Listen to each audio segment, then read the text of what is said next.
interrupting programming to bring you breaking news. The Wellesley mother accused of murdering her children ages 6 and 7 is appearing in court virtually in Vermont. Jeanette McCausland was arrested in that state Saturday. Let's listen in. The judge is talking. McCausland, 26 CM 100.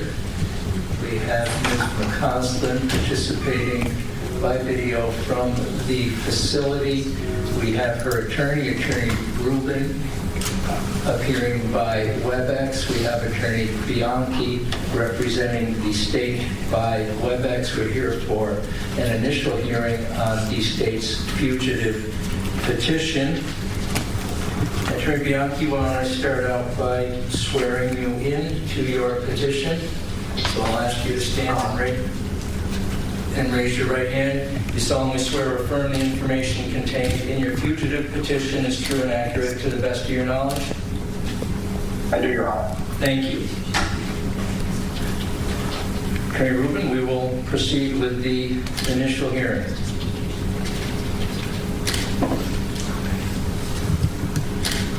You're muted, Attorney Rubin. Yes, Your Honor. I'm in receipt of the fugitive petition I've reviewed with Ms. McCausland, her claims relative to insisting on a governor's warrant, as well as her right to petition for release by a habeas corpus. She wishes to waive her extradition rights. She's decided that the best thing is to get back to Massachusetts as soon as possible and address these charges. And I did review with her the waiver form and advised her that she would have to sign that so that the court can see her doing that on the video. Thank you. Ms. McCausland, this is Judge Corsones. Can you hear me okay? Yes, sir. Do you have the waiver form in front of you? Yes, I do, sir. Don't sign it yet because I need to go over your rights with you. Then if you wish to waive extradition, you can sign it in my virtual presence. So I need to inform you that a demand has been made for your surrender by the Commonwealth of Massachusetts. You're entitled to know the crime with which you are charged, and that you have the right to demand and to have appointed counsel if you cannot afford one. Do you understand that? Yes, sir. You also have the right to test the legality of your arrest through a process called habeas corpus, and that's a petition which your attorney could file to test the legality of your arrest. Do you understand you have that right?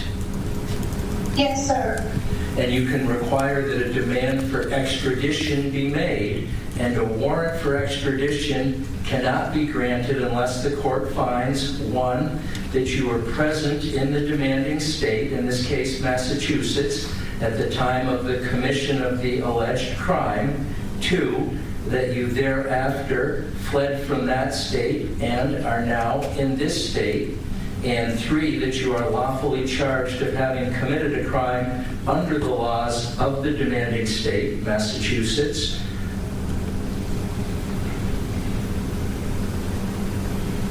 Yes, sir. Very good. Now, do you understand by signing the waiver, you are giving up those rights, and there'll be no further hearing, and you'll be transported back to the state of Massachusetts? Yes, sir. Okay, so if you are in agreement with that, go ahead and sign the waiver form.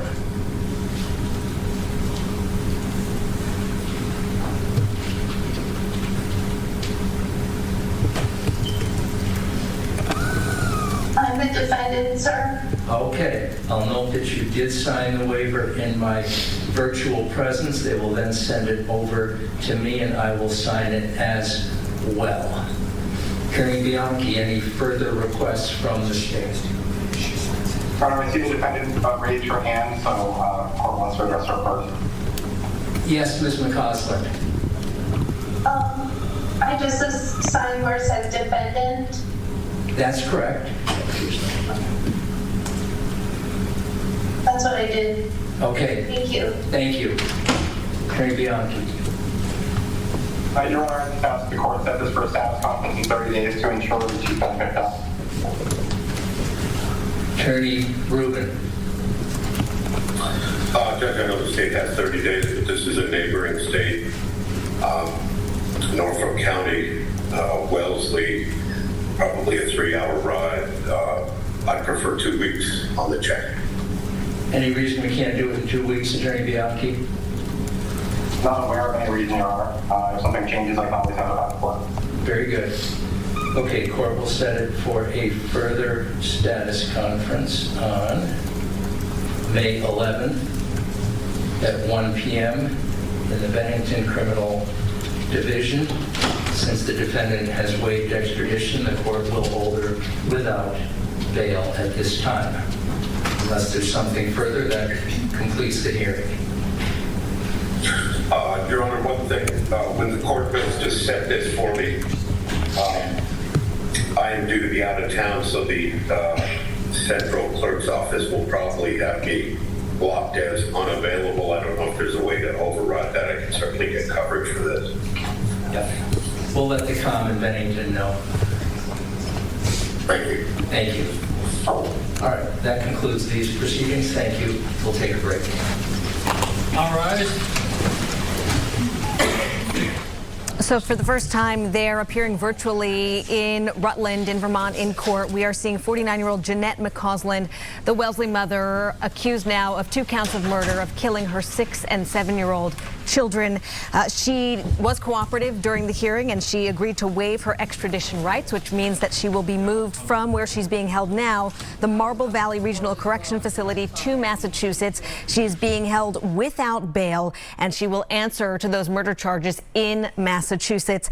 Again, she was quite soft-spoken, just saying, yes, sir, yes, I do, sir, agreeing again to waive her extradition rights. Her children just in kindergarten and 2nd grade at the Schofield Elementary School in Wellesley, where today there are crisis management teams. She will now again be moved to Massachusetts. This is a story that we have been following throughout the weekend, and we will continue to follow today, including how the Wellesley community is handling this tragedy.